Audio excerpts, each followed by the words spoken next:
A gente começa o programa hoje com uma preocupação. Olha, durante o mês de setembro, o estado do Piauí teve uma temperatura 2 graus mais elevada do que a média dos outros anos. A temperatura vem aumentando agora em outubro. Bom Jesus foi a cidade mais quente do Brasil. A temperatura por lá chegou a 40,3 graus Celsius. Isso sem falar na famosa sensação térmica, que essa sim, com certeza, nas alturas. Vamos para a previsão do tempo hoje, porque a gente vai conversar com o climatologista Berton Costa, que já está conosco. E é o seguinte: hoje, segundo a Climatempo, o dia será de sol, com chuva de manhã e diminuição de nuvens à tarde. À noite, tem pouca nebulosidade. Então, há uma probabilidade de chuva hoje, segundo a Climatempo. Mínima de 22, máxima prevista para hoje de 38 graus. A gente tem uma ligeira, mas muito ligeira mesmo, melhorada na umidade relativa do ar, que chega a 23%. É pouco, né? Ainda. E aqui temos o mapa do IMET, que é aquele que nos dá uma referência sobre temperaturas elevadas no Brasil, e trazendo também aqui, a gente sempre faz isso, todos os dias a gente começa o programa falando sobre isso, mostrando esse mapa, que é a partir das estações meteorológicas existentes no Brasil. O que a gente tem na tela diz respeito ainda a ontem, eles não atualizaram, que traz aqui, como eu mencionei agora há pouco, Bom Jesus com 40,3. No dia anterior tinha sido a mais quente, mas ontem Bom Jesus ficou em segundo lugar. Balsas é ainda mais quente, 40,5. Verton, esses 2 graus a mais registrados durante o mês de setembro, isso levando em conta o cálculo de anos anteriores, isso 2 parece um número pequeno, mas quando a gente fala de clima, isso é uma coisa muito, muito grande. É preocupante também, na sua opinião? Cíntia e Bom todos os dia. ouvintes, né, do seu prestigiado programa, é uma Eu preocupação estou sem extra, áudio. né, além das mudanças climáticas que já operam, que já são perceptíveis de plano pelo cidadão. Nós observamos o quê? Que nos últimos anos essa variação ela tinha sido mais tímida, geralmente entre meio grau e no máximo no teto ali 1 grau. Exato. Sempre a gente comentava nos meios televisivos e no rádio essa variação já alertando para o risco que ela representa. Porém, neste mês de setembro, as estações meteorológicas identificaram essa variação com teto até 2 graus, o que já acendeu literalmente a luz vermelha, principalmente nos municípios limítrofes com o estado do Maranhão e os municípios do extremo sul.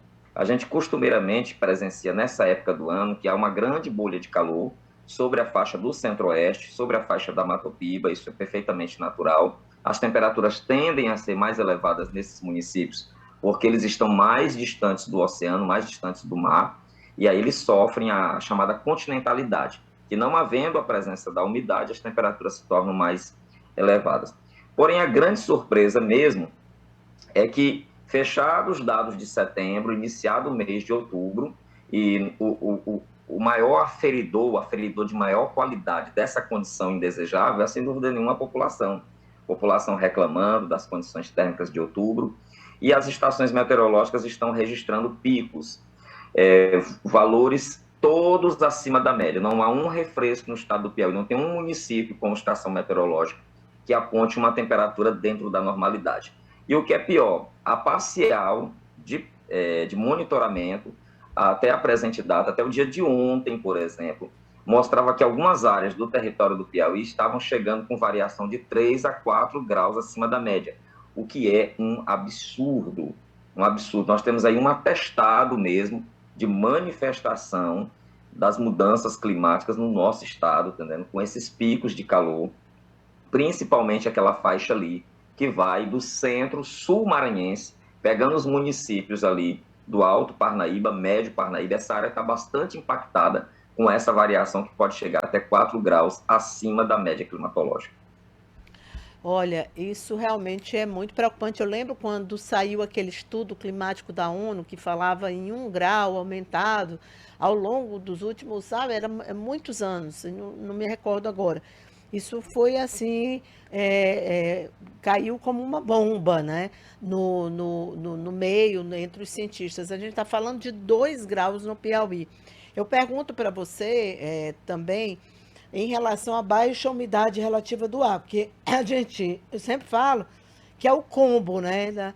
É a tempestade perfeita, porque você tem temperatura elevada e tem a baixa umidade relativa do ar. Eu estava vendo aqui no mapa de ontem, Bom Jesus, que apareceu com 43, 40,3, olha, uma umidade relativa do ar de 13%.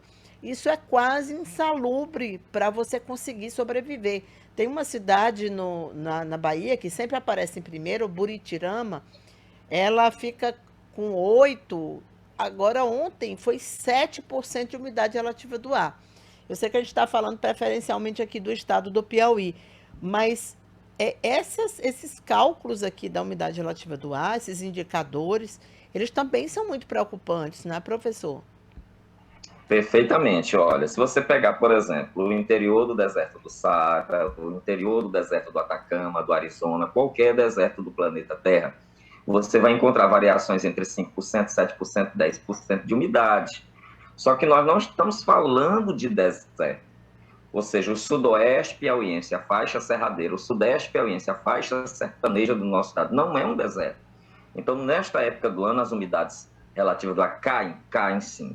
Porém, nós estamos chegando a patamares muito baixos. E olha, Cíntia, essa combinação, como você mencionou aí, né, o combo, esse combo é muito danoso. E eu vou acrescentar um ainda mais danoso ainda, que é a questão da radioatividade, ou seja, da luz, dos raios ultravioleta.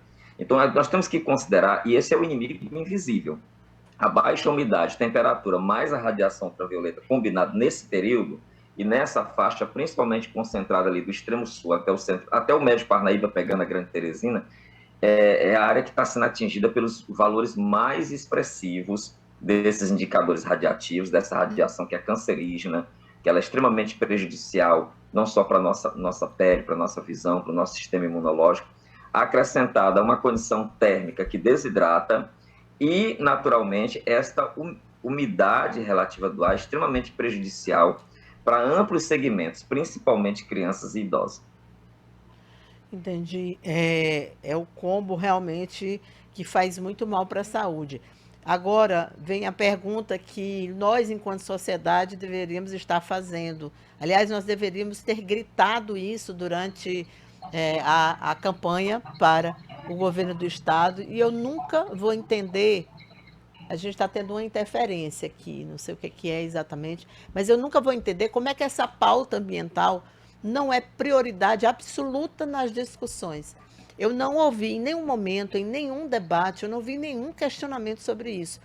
E toda vez quando se faz essa pergunta, é uma resposta bem simplista que vem de, mas a gente não pode fazer nada. Isso parece que está na cabeça do piauiense. Mas não tem nada para ser feito, isso é coisa de Deus, a temperatura já está desse jeito, não dá para fazer nada. Ai, que bobagem falar sobre isso. Nós sabemos que não é verdade. Existem lugares de temperaturas elevadas, mas as autoridades de muitos desses lugares fizeram políticas públicas que tornaram a vida das pessoas melhores, né? Você disse tudo, né? Nós precisamos efetivamente internalizar na sociedade e nos gestores públicos, que é mais importante, essa consciência ambiental e essa diretriz em torno da justiça climática, que é também, sim, uma justiça social. A partir do momento que se formulam políticas públicas para melhorar a qualidade de vida das pessoas. Se nós temos um ambiente quente, um ambiente insalubre, é necessário partir para várias frentes. A frente da conscientização, e eu sou um defensor na universidade das políticas de educação para redução de risco, e aqui nós temos duas situações, é 880, é seca e chuva intensa, que acontecem durante o ano. E também aprimorar os órgãos de monitoramento. Eu acho que a gente tem uma grande oportunidade, temos aí uma gestão nova, né, de melhorar essa capacidade de monitoramento climático com novas estações, com uma sala de situação para monitorar as Exatamente. emergências, né? Nós temos a possibilidade de fortalecer a nossa defesa civil, reorganizando o organograma, dando mais flexibilidade, mais agilidade. Enfim, você mencionou que existem excelentes exemplos no Brasil e no exterior de como conviver com essas condições adversas, de como se antecipar às condições de crise ambiental, de como desenvolver ações, tanto no âmbito público como no âmbito privado. A gente tem que incorporar, não é o mau exemplo, é o bom exemplo. De maus exemplos, o Brasil está cheio. Então, vamos naturalmente pensar de forma positiva, de forma sustentável, e eu tenho aquele otimismo, principalmente porque os meios de comunicação trabalham nessa toada, o trabalho que você desenvolve de outros parceiros, conscientizando a sociedade e alertando os gestores públicos que é preciso uma mudança de atitude para ontem, não é para agora, é para ontem, porque nós já vivemos uma crise climática. Exatamente, professor Verto.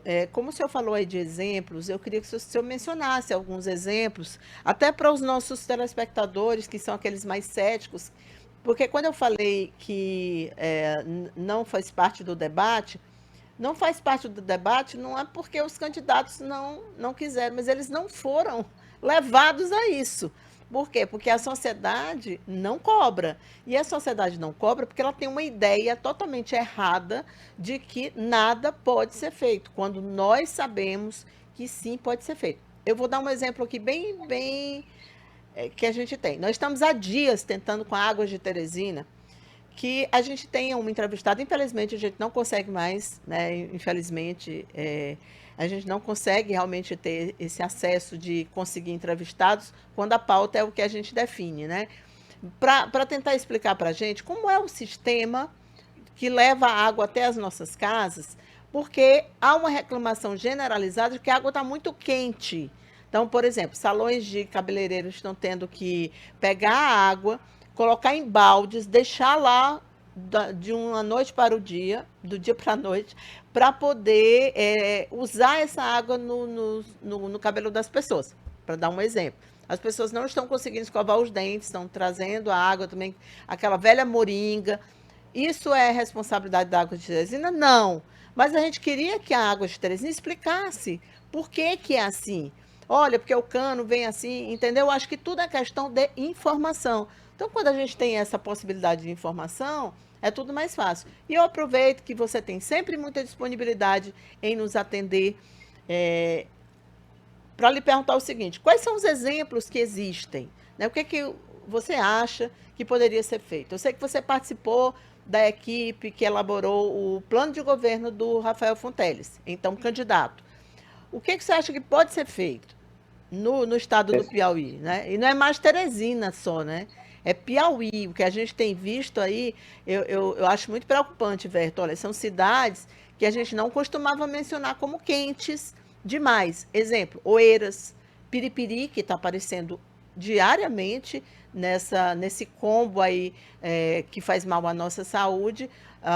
Oeiras, já falei, Castelo do Piauí também, e aquelas que a gente já sabia sempre, Bom Jesus, Picos, mas essas que para mim são novas, eu acho isso também bem interessante ser discutido, né? Muito bem, excelente colocação. Nós temos algumas experiências exitosas aqui no vizinho Ceará, né, em relação à gestão da água, em relação ao monitoramento climático, experiências no campo do desastre socio-natural no estado de Santa Catarina. E como você bem mencionou, dentro do eixo programático do qual participei, nós inserimos aí, assim como outros especialistas de renome no Piauí, a variável de um amplo programa, de um agressivo programa de reflorestamento do estado do Piauí. Nós sabemos como a cobertura vegetal ajuda a criar o conforto térmico, a amenidade, e principalmente reflorestar com espécies nativas, espécies do nosso meio, adaptadas às nossas condições climáticas. Além disso, há um programa muito amplo em relação à água, e foi identificado que água é o problema mais grave no estado do Piauí. Não só a oferta da água, Cíntia, mas a qualidade dessa água. E há um programa amplo de disseminação no processo de tratamento, de salinização da água, principalmente nas áreas rurais. Fora isso, existe a amplificação, vamos dizer assim, dessa rede de monitoramento. você colocou algo que é maravilhoso. Às vezes, o que nós precisamos é do controle da informação. A informação não chega a quem precisa, a informação não chega ao pequeno produtor rural, a informação não chega ao morador de uma área de risco em Picos, em Floriano. Então, se essa informação ela é massificada, ela está, por exemplo, na palma da mão, por exemplo, no aplicativo, as pessoas conseguem se orientar a ter uma conduta de segurança preventiva, o risco é minimizado. Então, o que nós queremos, sim, é que no estado do Piauí a gente possa ter uma minimização das situações de risco, tanto o risco no período da estiagem quanto no período chuvoso, e a gente possa ter, acompanhado dessa ação educativa, dessa ação informativa, obras estruturantes que possam garantir essas amenidades, maior cobertura vegetal, redução dos indicadores de desmatamento, para e passo a uma oferta regular e de qualidade da água, porque a água dá dignidade e a água é um mecanismo indutor de desenvolvimento e justiça social. Tá certo, Verto. Olha, muito obrigada pela entrevista. Espero que realmente nós tenhamos um olhar mais sério, né, para isso, assim, um olhar com o respeito e atenção que merece a questão climática no estado do Piauí. Eu acho que isso tudo é muito subnotificado por aqui. A gente, pelas redes sociais, nós vemos muitas reclamações das pessoas que estão passando mal, pessoas que estão desmaiando, não estão conseguindo, porque o que nós estamos vendo é uma situação que já mereceria um alerta. E eu até queria, nesse final, que você me dissesse, por exemplo, no caso das prefeituras dessas cidades, o que elas podiam fazer? A gente vê lá em Paris, por exemplo, quando está quente, exagerado, o pessoal toma banho lá naquelas fontes, aquelas fontes públicas. Tem algumas coisas simples que as prefeituras poderiam fazer? Coisas simples, assim, eu sei que não são soluções, mas para amenizar a situação. Exatamente, você citou um exemplo clássico, que é o caso de Paris, né? Eu creio que nós temos um ambiente extremamente quente, com alto índice de radiação ultravioleta.